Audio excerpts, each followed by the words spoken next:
Que dirais-tu si je te disais qu'avec une jambe de prix précise, tu peux prédéfinir le haut de ta session? Que dirais-tu si je te disais que cette même jambe de prix peut aussi t'aider à définir le haut de ta journée? Que me dirais-tu si je te disais qu'à l'aube du retracement de ta journée, une jambe de prix très précise peut t'aider à définir le plus haut restant de ta journée?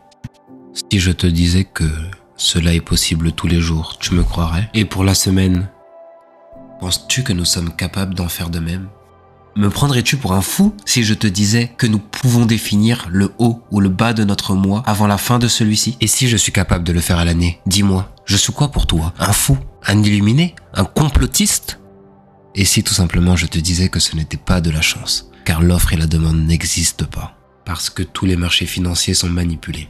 Voici pourquoi je crois en la smart money.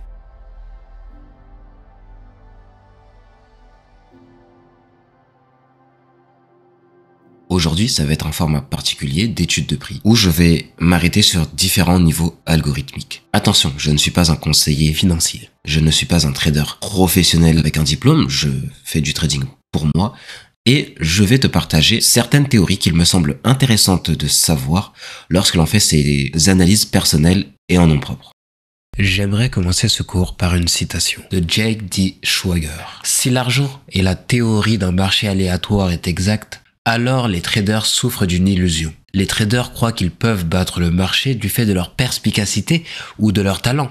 Si les marchés sont vraiment efficaces et aléatoires à chaque instant, alors ces traders attribuent leur succès ou leurs échecs à leur propre talent ou lacunes, lorsqu'en réalité, ce n'est qu'une question de chance. Pour comprendre ce que vient de nous dire notre très cher Jack, nous allons désormais prendre une semaine au hasard et nous intéresser à la magie derrière le prix.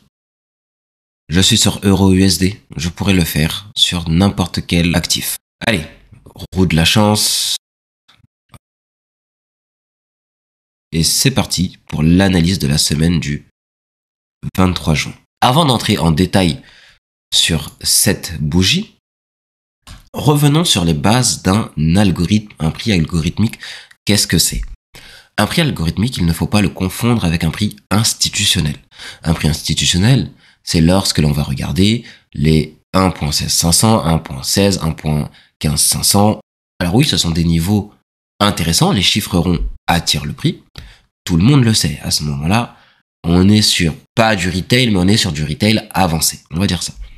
Maintenant, avant d'aller plus loin, je dois te prévenir que ce cours est d'un niveau un peu avancé. Si tu es un débutant, ne t'inquiète pas, tu peux rester. Je ferai en sorte que tu arrives à suivre. Néanmoins, je ne prendrai pas le temps de réexpliquer tous les concepts. Je fais déjà un format de vidéo à plus court terme que je vais continuer à sortir petit à petit sur la chaîne pour t'expliquer les concepts, pour pouvoir prendre ce temps sur des vidéos un peu plus longues pour aller plus en profondeur. La théorie de l'équilibre, pour moi, c'est une théorie qui veut que tout ce qui arrive d'un côté soit contrebalancé de l'autre. Ok? Il y aura toujours, comme un pendule, il faudra toujours faire attention. De l'achat amène de la vente amène de l'achat. Et on va rester sur cette simple compréhension pour l'instant. J'expliquerai d'autres choses à mesure qu'on avance dans le cours. Alors, tu m'excuseras pour ma voix, je suis un peu malade. Les principes qui m'intéressent sont les principes de cotation et de graduation. Si tu ne sais pas ce que c'est, je t'invite à mettre pause et d'aller regarder ma précédente vidéo où je l'explique très facilement, d'accord? Donc, on a un actif de base, on a un actif de cote, donc euro pour la base, USD pour la cote, et ça nous permet de créer de la cotation, donc la graduation. On sait que, algorithmiquement parlant, chaque position de vente ouverte doit avoir sa contrepartie. Quand ici, j'ai un CB, sell side imbalance, buy side inefficiency. D'accord? Donc, qu'est-ce que ça veut dire? Ça veut dire que j'ai trop de positions vendeuses pour pas assez de positions acheteuses. Donc, ici, j'ai un moment où je n'ai que de la vente et on va revenir offrir de l'achat. Vous voyez comment on vient tout juste combler cette imbalance hop, vu que oui, c'est un imbalance, hein. Je vais le faire comme ça. On vient tout juste combler cette imbalance et c'est cette imbalance-là qui va retenir le corps de cette bougie. Ceci, c'est très important. C'est très important. Ensuite, dans la théorie de l'équilibre, on va parler des 50%. Donc, il y a différents types de 50% qui vont nous intéresser, algorithmiquement parlant. On va avoir les jambes de prix. Les jambes de prix, c'est par exemple ce petit mouvement ici, c'est ce petit mouvement ici, mais ça comprend aussi les grands mouvements. D'accord? Donc, c'est ce qu'on appelle un range. Ce range, très important, de comprendre que tout range va à un moment ou à un autre être rééquilibré. Donc, je vais revenir en arrière et je vais vous montrer ce que j'entends, ceci. Donc, observons cette jambe de prix dans un premier temps. On pourrait penser que on est dans une simple consolidation et que tout est hasardeux. La réalité est tout autre. Lorsqu'une jambe de prix est créée, l'algorithme a au moins besoin de remonter aux 50%. Donc, qu'est-ce qu'il va faire? Il va tracer, par exemple, nous, on va pouvoir tracer Fibonacci, et on va regarder quels sont les obstacles ou les attraits pour le prix que l'on connaît au-dessus de nos 50%. Par exemple, ici, j'ai un imbalance. Donc, cet imbalance peut être un attrait pour le prix. Ok. Autre chose, je vais avoir donc des retours fréquents au-dessus des 50%. Je vais mettre ça comme ça. Donc, on va ouvrir un peu plus. Et donc ici, par exemple, j'ai cette bougie. En vrai, j'ai ces deux-là, mais on va regarder celle-ci. Quand je regarde maintenant cette bougie, ok, donc ça, c'est la jambe d'expansion avec le retour aux 50%. Donc, un principe d'équilibre. Ensuite, je vais avoir aussi les 50% de tout corps ou toute bougie. Ok, donc par exemple, je vais tracer ici, voilà, et on voit que les 50% de cette bougie ont attiré le prix, mais ils l'ont aussi rejeté. D'accord? Donc ça, c'est une deuxième variété de 50% principe d'équilibre. Vous allez voir avec la suite qu'il y en a beaucoup d'autres. Donc, on est là, boum, ok. On tombe, on remonte, on tombe au-dessus des 50%, on tombe, on remonte au-dessus des 50%. Ici, j'ai une échappée du prix. Ok. Eh bien, lorsque le prix remonte, hop, on a les 50%, on a au-dessus un objectif, deux objectifs. Okay. Donc, au minimum, on peut s'attendre à ce que le prix revienne jusqu'ici. Et ensuite, maintenant, regardons encore les 50%. Ok. Regardons. Ici, j'ai une mèche. Si cette mèche, je la prends, j'ai encore un 50%. D'accord?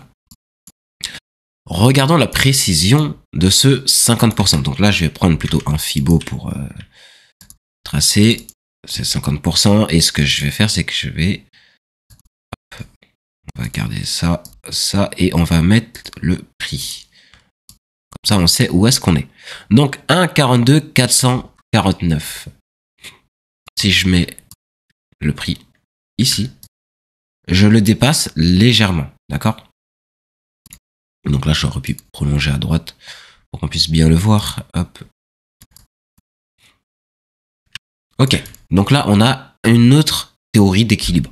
Les 50% de cette mèche qui sont considérés comme une inefficacité dans le prix, au même titre qu'un imbalance, c'est juste que c'est pas exactement classifié de la même manière, mais les 50% de cette inefficacité vont avoir une importance. En fait, il faut bien comprendre. Je vais le dire autrement. Les 50% de toute inefficacité du prix sont un point très sensible du marché. Et là, je ne vous parle pas de prix ici. Je vous parle de regarder vos bougies. Regardez comment elles sont constituées. Prenez un outil de mesure et ensuite mesurez. Donc, continuons. J'ai une jambe de prix qui va tomber, elle va tomber jusque là avant de se mettre à remonter. Jusqu'à où est-ce qu'elle remonte? 50% de mon range. 50% de mon range, ok. Qu'est-ce que j'ai ici? J'ai une bougie. Qu'est-ce qui se passe si maintenant je regarde les 50%? J'ai un niveau d'intérêt très important. Ok? Et selon, donc quand on fait de la smart money, normalement on comprend ces choses. Si, je vais le dire comme ça, il y a différents types de smart money qui existent, qui ont été créés. Mais normalement, toute personne qui pratique de la smart money ne croit pas en l'offre et la demande. Parce que les principes d'offre et la demande, ça veut dire que les prix sont dirigés par une pression d'acheteurs et une pression de vendeurs. Ce qui fait que sur les marchés, il y a toujours des acheteurs qui arrivent, il y a toujours des vendeurs qui arrivent en permanence. Et le problème de ça, c'est que par défaut, il y aura toujours des gens qui auront envie de vendre, il y aura toujours des gens qui auront envie d'acheter. Et c'est pareil dans les institutions. Okay? Donc, si l'offre et la demande existent, on va avoir des prix qui vont être chaotiques. Des prix chaotiques pourraient ressembler à ça. Le problème, c'est qu'ils n'auraient pas la précision de ces prix algorithmiques de cette théorie des équilibres. Okay? Donc, la théorie de l'équilibre, c'est juste un nom que j'ai donné par rapport à l'enseignement que j'ai eu par iCity, mais le principe d'équilibre est quelque chose de très courant et connu dans la smart money. Si tu fais de la smart money et que tu ne connais pas ça, peut-être que tu vas devoir reprendre quelques cours.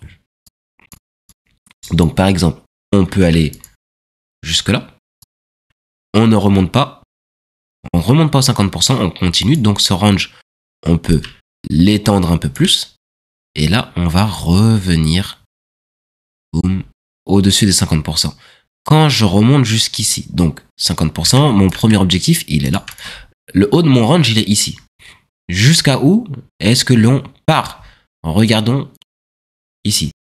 Pourquoi cette bougie? Parce que ici, j'ai mon dernier retracement. Ici, j'ai ma dernière bougie de retracement avant cette descente. De ce fait, cette mèche, là, de cette bougie est importante. Et à nouveau, on a 50% qui vont être impactants. Alors, je regarde ici, dans ce cas, cette mèche, mais je peux prendre aussi l'ensemble de ces deux bougies avec leur corps. Et les 50% vont être cette fois un peu encore plus impactants. Théorie des order blocks. Ensuite, on a un prix qui remonte un peu plus. Pourquoi est-ce que ce prix remonte et jusqu'à où est-ce qu'il remonte? Bon, bah, cette fois, je vais regarder mon grand range qui est toujours important. Premier objectif au-dessus. Ok, donc, tac, on remonte au-dessus. Pourquoi est-ce que ce range est à prendre en compte? Parce que tous les petits ranges là que je vous montre depuis tout à l'heure, si je passe en slip, là où ici j'avais des prix qui s'étaient équilibrés avec leur va-et-vient, sur le time frame par an, ce n'était pas le cas. Sur le time frame par an, j'ai juste eu tout simplement cette descente qui s'est fait. Ok. Boum. Mais cette descente, elle est lisse.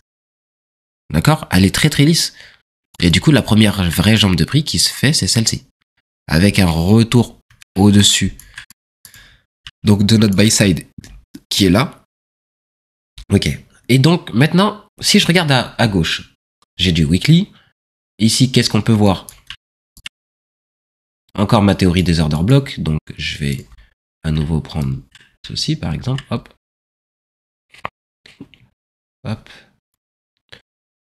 Donc, par exemple, je peux prendre... on va prendre le CE, ici. Donc, Consequent Encroachment. Hop. D'accord? Et regardons. Théorie des order blocks, je peux prendre, par exemple, le corps de tout ce retracement. Et on va voir comment les 50% du corps de ces bougies ont retenu le prix. Ok? Donc, on a ce maintien du prix dans cette zone. Et quand on passe au-dessus, eh bien, si à nouveau, je fais un 50% différent pour le coup, ok, je vais juste prendre on a encore un 50% qui va retenir le prix. Ok. Donc on le retient ici et on le rejette. Maintenant, si je m'intéresse au time frame par an, bah tout simplement, qu'est-ce que je peux faire? Je peux prendre soit l'entièreté de cette bougie et regarder, ok, donc j'ai une consolidation ici sur les 50% de cette bougie, ou alors je peux tout simplement aller regarder ce qui se passe à l'intérieur ici. Et en fait, on peut du coup parler d'autre chose. Cette autre chose, c'est que dans les prix algorithmiques, en vrai, il n'y a pas que les 50%. On va avoir les 25 et les 75% aussi qui vont impacter le prix.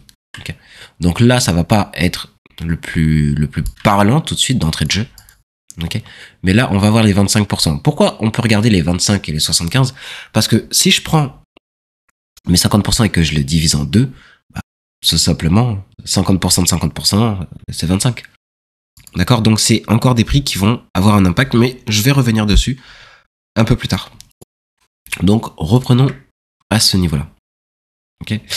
Et si vous ne voyez pas l'impact que ces prix ont ici, qu'on se dit ok ouais mais ça bave, ça déborde un petit peu. Ok? Bah, je peux décider de passer par exemple. Allez, j'ai envie de prendre ça comme ça. On va à nouveau T1 euro USD. À nouveau chez Wanda. Et ici, par contre, on va le mettre en daily. Donc, et on va aller regarder comment ça se passe dans le time frame enfant lorsque l'on arrive sur nos 25%. Et maintenant, quand on arrive sur nos 25%, on se rend compte de comment est-ce que le prix est venu vraiment buter et a été rejeté à nouveau par cette zone. Ok. Si je descends encore dans les time frames, non, ce que je peux faire. Si je descends encore dans mes time frames, les 25% deviennent il devient de plus en plus clair que ces 25% ont eu un impact et ont servi de rejet. Et là, n'oubliez pas, on parle pas de niveau choisi ou non. Je parle d'avoir pris juste une mèche, de l'avoir divisée en 4 parties et de pouvoir voir comment cette mèche crée une zone de rebond pour le prix avec des prix très précis. Ok? Mais je vais rester sur le weekly pour l'instant. Maintenant, j'ai une forte chute. Pareil. Weekly, boom. On est en train de chuter. On ne remonte pas au-dessus des 50%. Alors, je vais enlever les anciens. Hop. On va regarder un graphique clair. Et maintenant, j'ai un prix qui tombe. Il tombe. Ok. Si. Et voilà. Et maintenant, on a cette jambe de prix. Et le marché, qu'est-ce qu'il va faire? Il va même descendre jusqu'ici. Avant de tôt ou tard remonter, rééquilibrer les 50%. Boum, jusque là. Ok. Donc, théorie des order blocks. Premier obstacle, il est là. Donc, dans certains cas, on pourrait appeler ceci, par exemple, un IOF. Donc, je peux même le faire. Allez, jusque là. Et maintenant, on va voir à nouveau comment. Bon, je pense que j'ai pas besoin d'aller en détail sur ce prix-là. Ok. Donc, on a nos 50% qui rejettent le prix. On a donc cette consolidation qui vient buter encore et encore sur cette zone de 50%. Ok. Avant de repricer. Ok. Donc là, on revient à nouveau sur ce range. Mais on pourrait aussi se poser la question de pourquoi est-ce que le prix l'a chuté? Est-ce que j'ai des indications passées? Donc, je vais repasser en monthly pour aller plus vite. Est-ce que j'ai des indications passées qui me donneraient la compréhension de, ok, est-ce qu'il y avait un 50% quelque part qui avait besoin d'être repricé? Alors ici, malheureusement, sur Wanda, mes données s'arrêtent en 2003. Ce que je peux faire, c'est momentanément passer sur un autre actif où j'aurai plus de données. Et donc, à ce moment-là, allez, observer. Donc, en vrai, on pourrait même prendre ceci. D'accord? Donc, je peux prendre autant de temps que je le veux. Alors là, ça doit être en logarithmique. Voilà. Donc, 50%. Ok? Il m'aura fallu ici combien de temps? J'ai un range de prix qui se fait entre 85 et 92, donc qui prend 7 ans à être fait. Et il faudra encore entre 92 et donc c'est dans les années 2000 hein, qu'on passe en dessous. Donc il faudra 8 ans pour revenir à équilibrer ces 50%. Donc c'est des choses qui peuvent prendre, les prix algorithmiques sont des choses qui peuvent prendre énormément de temps à se mettre en place. Donc c'est pas parce que je crée un range que tout de suite je me dis ah oui ça va tomber. Non, c'est pas comme ça que ça marche.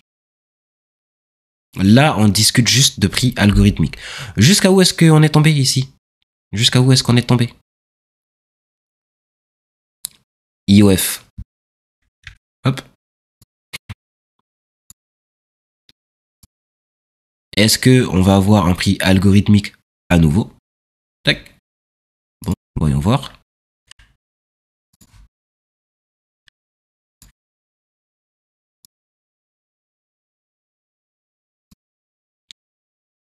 Donc, on a cette mèche qui ne fait pas effet sur les 50%. Okay. Derrière cette mèche, qu'est-ce que j'ai? Ici, un imbalance que l'on va pouvoir lui aussi aller observer.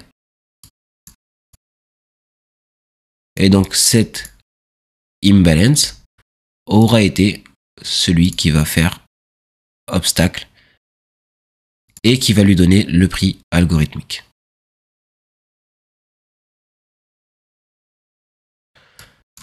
Du moins ce rejet de type algorithmique dont on parle. Ensuite, revenons à nos moutons. On avait cette descente, ok, c'est cool. Donc on vient de voir que les ranges, les bougies ont des 50%. Ok, c'est cool. C'est cool.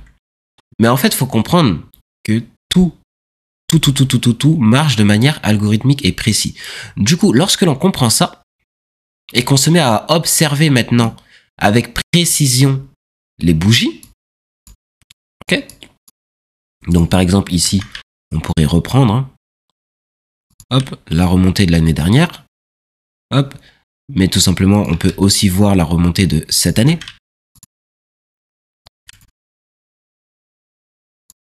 D'accord? Donc une fois que l'on comprend toutes ces choses algorithmiques, on va pouvoir maintenant aller en profondeur. Donc là, j'ai juste réinstauré quelques concepts de base. On va venir à l'intérieur de cette bougie. Donc on avait vu qu'on avait notre CB, on avait vu que ici et ici, on peut mettre un Fibo. D'accord? Mettre plutôt du coup celui-ci.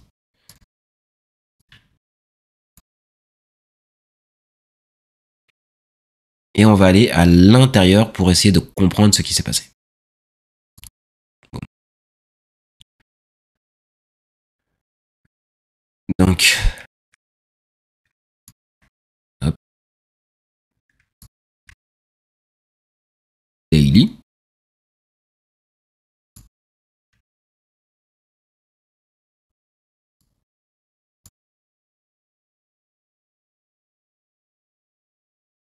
Donc voici ma semaine composée de 5 jours.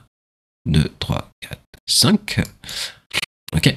Et donc, à ce moment-là, qu'est-ce qu'on peut apercevoir? On peut apercevoir une poussée du prix. Alors, on va commencer par, on descend. Jusqu'à où est-ce que l'on est descendu? On va regarder juste cette idée de 50% de prix algorithmique, de, ok? Ici, j'ai ce qu'on appelle une bougie baissière. Allez, on va faire simple. j'ai ce qu'on appelle une bougie baissière, et pour moi, cette bougie baissière, elle a un certain intérêt. Hop. Donc, si je prends cette bougie baissière, on voit comment les 50% ont repoussé le prix. D'accord?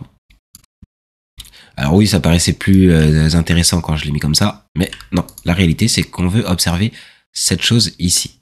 Ok?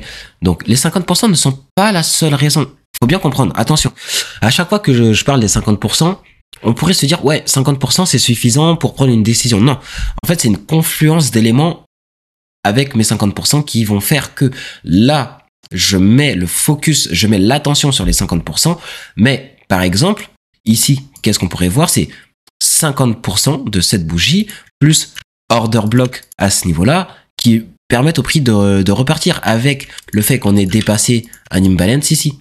Ok? Donc c'est un ensemble d'éléments qui amènent à prendre une position sur les graphiques. Pour l'instant, ce n'est pas de ça que l'on parle. Pour l'instant, on est juste sur une étude des prix. Donc, allez, on va laisser quand même cet order block. Hop. Donc, on redescend ici, ok, c'est cool.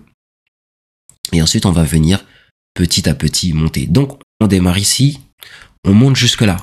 Quand je vais ici, je suis à proximité de quoi? 50% de cette bougie. Au-dessus des 50 là, on est entre 50 et 75. Et on est aussi proche des 50 de celle-ci. Ok? Cette bougie, ici, hein, c'est ce qu'on appelle un breaker. C'est un breaker block. Anyway. Donc, le prix va pousser et jour après jour, très souvent, vous allez voir que il va venir buter sur des 50%. En fait, c'est comme si il allait cibler le 50% d'un intérêt qu'il a défini, et ensuite il va s'y arrêter à proximité. Donc il va des fois légèrement le dépasser. Pourquoi? Pour être sûr de déclencher tous les ordres des positions algorithmiques qui sont là. Donc les bots des institutions, okay, de trading, ils ont besoin, parce qu'il y a le spread, il y a ce genre de choses, ils ont besoin qu'on aille un petit peu plus loin pour déclencher. Donc, on déclenche et ensuite on retrace. Ok, je retrace jusqu'à où? 50% de cette bougie. Ok, boum. Je remonte jusqu'à où? Ici. Je dépasse les 50% de celle-ci. D'accord? Oui, on aurait pu avoir une confluence avec ces bougies ici et leurs mèches. Non. On ne prend pas toutes les mèches, on ne prend pas toutes les bougies. Par contre, comment est-ce qu'on apprend à les choisir et à les observer? C'est en regardant, ok, pourquoi celle-ci? Ok, là, je me suis arrêté aux 50% du corps de cette bougie. Qu'est-ce que cette bougie avait de plus que celle-ci ou celle-ci? Pourquoi cette mèche? Pourquoi ce corps? Pourquoi ce corps? Pourquoi? Ok? C'est en se posant les questions. Pourquoi? En observant directement les bougies. C'est pareil. Là, je retrace. Ok? Jusqu'à où est-ce que je vais? Bah, ici, là, pour le coup, c'est pas du 50%. Ça va être du 75%. Ok? Je retombe. Et là, je vais prendre plutôt celui-ci. Donc, je descends juste en dessous des 50% de cette mèche. Mais si je prends le corps de cette bougie, je suis plus aux alentours des 75% de retracement. D'accord? Si je prends l'entièreté de ma bougie, là, d'un coup, ça ressemble plus à grand chose. Et pourtant, dans certains cas, l'entièreté, donc corps plus mèche, de vos bougies vont avoir des impacts. Ok? Et ça, on apprendra aussi à le faire. Alors, je dis on apprendra, je vous montrerai quelque chose, mais c'est tellement complexe que c'est vraiment dans l'académie que j'approfondis toutes ces notions. D'accord? Ensuite, grosse poussée, grosse explosion du prix. Donc, on avait ça qu'on voyait en weekly. Ok? Donc, le weekly, c'est un autre time frame. Donc, en daily, on va voir qu'on va passer au-dessus, on remonte et on va retracer pour finir en haut de notre déséquilibre weekly. Ok?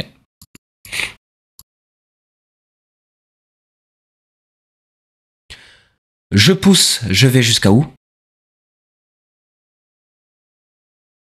Et est-ce que vous commencez à remarquer dans quel cas c'est la mèche du bas qui bloque la montée du prix? Si vous n'avez pas l'idée, je vous invite à revenir en arrière sur la vidéo, revoir les autres moments où je vous ai montré un bas de mèche qui bloque au niveau des 50%. Ok? Et ici, on va, boum, donc on finit. Et on va au 50% de l'order block à ce niveau-là. Et en fait, comment ça va marcher? En fait, le marché, quand il va monter, il va pas monter d'un seul coup. Par contre, il va aller d'obstacle en obstacle. Petit à petit, il va s'arrêter sur une zone d'intérêt, puis sur une autre, puis sur une autre, puis sur une autre. Et quand on fait pas attention, quand on ne regarde pas, on a l'impression que oui, les prix montent de manière un petit peu hasardeuse, s'arrêtent, mais en fait, pas du tout. Pas du tout, c'est pas du tout hasardeux. Donc, allez, on va faire... Hop. Je vais revenir juste au moment où j'avais mes différents niveaux d'intérêt. Hop. Je vais enlever celui-ci. Je vais rajouter celui-ci et celui-ci. Hop. Et maintenant, on va aller à l'intérieur. On va aller à l'intérieur. Allez, donc j'étais daily et je vais passer en 1 heure par exemple. On va venir mettre des petits séparateurs pour dissocier mes journées les unes des autres. Et donc maintenant on peut regarder à l'intérieur donc de ce mouvement de hausse. Donc, allez, on va aller jusque là à peu près. Je vais mettre un petit coup de replay pour juste effacer les données non nécessaires. Et on regarde maintenant comment est-ce que les prix bougent.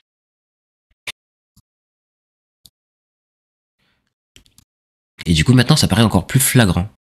Je descends, je tombe sur cette zone de 50%.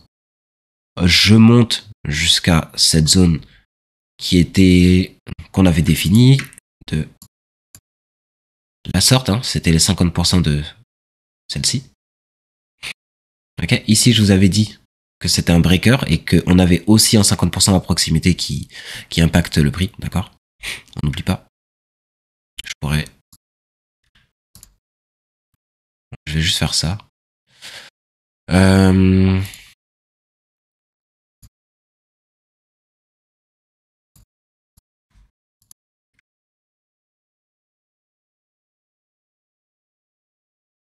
Ok. Donc, on a notre breaker. Les 50% ne seront pas un impact dans l'immédiat, mais quand même, les 50% ne seront pas un impact dans l'immédiat, mais c'est quand même une zone où on va avoir une consolidation ou un impact sur le prix, mais minime dans ce cas, vu que c'est pas le meilleur des breakers. En tout cas, dans ce time frame là, ce n'est pas là où il va avoir le plus d'impact. Donc revenons sur le prix. Donc 1 heure, ça paraît très très clair. On monte, on descend en rebondissant sur nos prix, nos niveaux algorithmiques qui ne sont pas du tout des chiffres ronds, hein, ok? D'accord, quand on voit comment ça retient par exemple le corps de cette bougie, on monte beaucoup plus haut, on s'arrête sur les 50%, on n'arrive pas à passer au-dessus, on met la tête, on mèche légèrement, mais le corps est retenu. Donc je vais vous dire cette phrase toute simple, c'est le corps compte l'histoire et les mèches font les dégâts. Ok? Retenez bien cette phrase. On redescend, boum, on remonte sur les prix. Et maintenant que je vous ai dit cette phrase, qu'est-ce qui se passe du coup si j'enlève les mèches? Qu'est-ce qui se passe si j'enlève les mèches?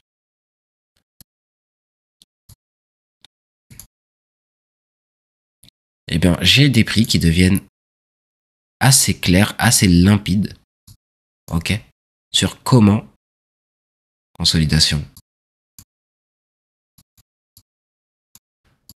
sur comment l'algorithme book encore et encore et encore ces niveaux. Bon, tout ça c'est bien, c'est cool, mais du coup comment est-ce que je ferais si je devais maintenant avec ce genre d'informations décortiquer une journée? Prenons par exemple celle-ci. Allez, on va prendre la première journée et on va voir. On se rappelle maintenant de toutes les infos qu'on a eues. Bon, bah, ici, qu'est-ce que j'ai? Hein? Qu'est-ce que j'ai ici? Boum. Une jambe de prix. Pourquoi cette jambe? Boum. Bon, bah, parce que ici, le prix était bien équilibré, je le vois tout de suite. Ici, j'ai donc un imbalance. Lui, on va l'appeler buy side imbalance parce que c'est de la buy side en déséquilibre. J'ai trop d'achats et j'avais besoin de vente. Donc, début de semaine, lundi, qu'est-ce qu'on fait? Allez, on va juste le faire revenir très rapidement ici.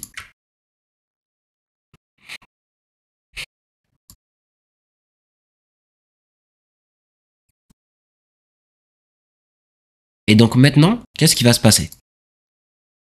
Je vais avoir par exemple le haut et le bas, hop, de cette zone de prix. Ou alors, ce que je peux faire aussi, tac, ou sinon, je peux regarder à partir de là et me dire, ok, ça c'est ma session asiatique, etc., etc. Okay. Mais bon, regardons déjà la session asiatique, comment est-ce qu'elle s'est comportée. La session asiatique, une fois n'est pas coutume, elle est directionnelle. Pourquoi? Parce qu'en fait, elle prépare les mouvements qui vont arriver durant cette semaine. Donc, elle redescend rééquilibrer ce dont elle avait besoin. Elle retombe jusqu'à l'order block. Ok? Elle retombe donc sous les 50% ici. Et ensuite, ce qui va se passer. Tac, donc, je vais juste changer le code couleur pour que ce soit. Hop. Ici, je vais avoir mon Asian Kill Zone. 20h minuit. Ok.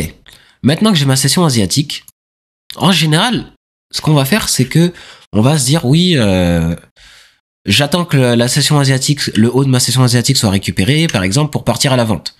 Ici, on voit clairement que ça va pas être le cas. Pourquoi? Parce que finalement, dans ce cas de figure, la session asiatique elle-même a déjà été un mouvement pour rééquilibrer donc l'imbalance qui était en H1, si je me dis pas de bêtises. Hop. Je vais me le mettre comme ça.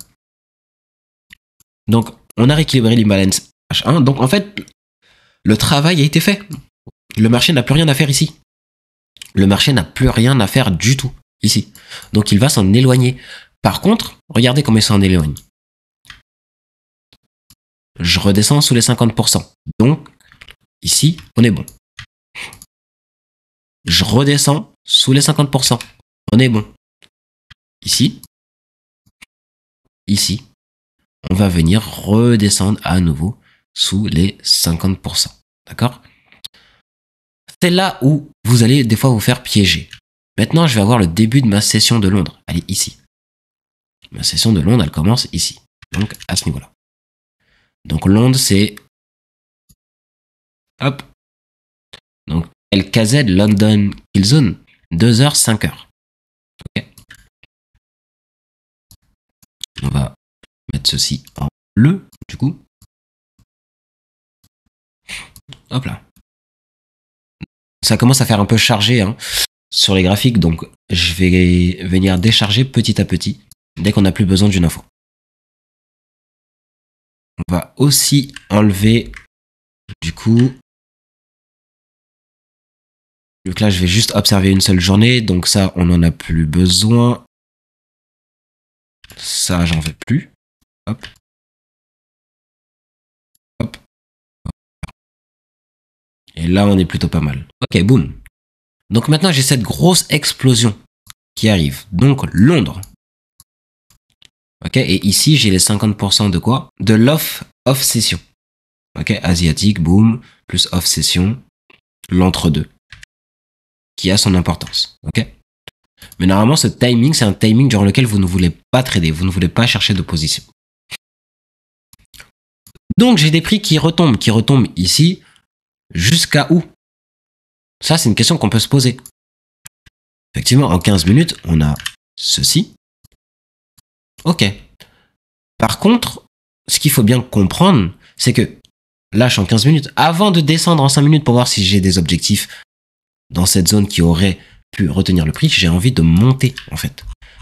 Parce que il est plus important, je répète, il est plus important de regarder ce que font les time frames parents avant de regarder ce que font les enfants. Donc, maintenant,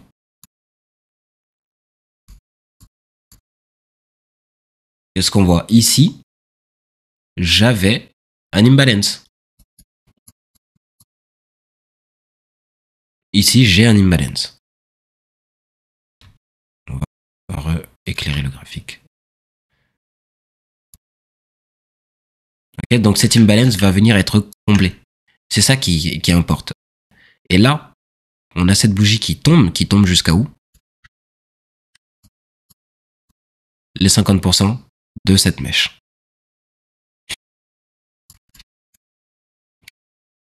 Alors, je repasse en 15 minutes. Est-il possible à partir de là de déterminer où va être le haut de notre session? Bah, tout simplement. Ici, j'ai des hauts équivalents. Donc déjà, il n'y a pas besoin de se prendre la tête en fait. Vous avez des hauts équivalents. Hop. C'est un point d'intérêt. Maintenant, est-ce que vous avez des raisons de penser que le prix va exploser dans cette direction? Ça dépend de vos annonces économiques. C'est très important de comprendre. Quand je suis ici, là, que je regarde ma session, peut-être j'ai une annonce économique qui arrive. Je regarde et je vais me dire, ok, je prends du recul. Donc, en général, je préfère voir le marché comme ça. Si je suis ici, je regarde en bas, j'ai... Vous voyez? C'est très... comment dire? C'est plein de va et de vient. Ok? C'est pas très net. Alors que ici, j'ai des hauts plutôt nets. Donc, ces hauts nets auront tendance à attirer le prix. Pourquoi? Parce que ici, les retail, okay, le grand public, tout simplement, pour le dire autre, ils vont se dire, ici, j'ai un niveau de résistance. Le prix n'est pas passé, il a été rejeté, donc le marché va retomber pour aller chercher les anciens objectifs. Non, j'ai un niveau de résistance, ok, j'ai donc un attrait pour le prix, puisque là, j'ai beaucoup de gens qui vont mettre des stop-loss. Donc le prix, il a qu'une chose à faire, monter pour aller les récupérer. Ensuite, une fois que les objectifs ont été atteints, bon, bah, qu'est-ce qu'on va faire? On va repricer.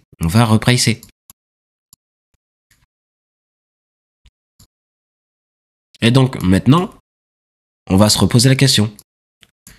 Jusqu'à où est-ce que le prix a besoin de tomber? Bon, bah, on avait cette jambe de prix. Premier objectif, c'était là. De là, si on trouve un modèle de vente, on peut partir.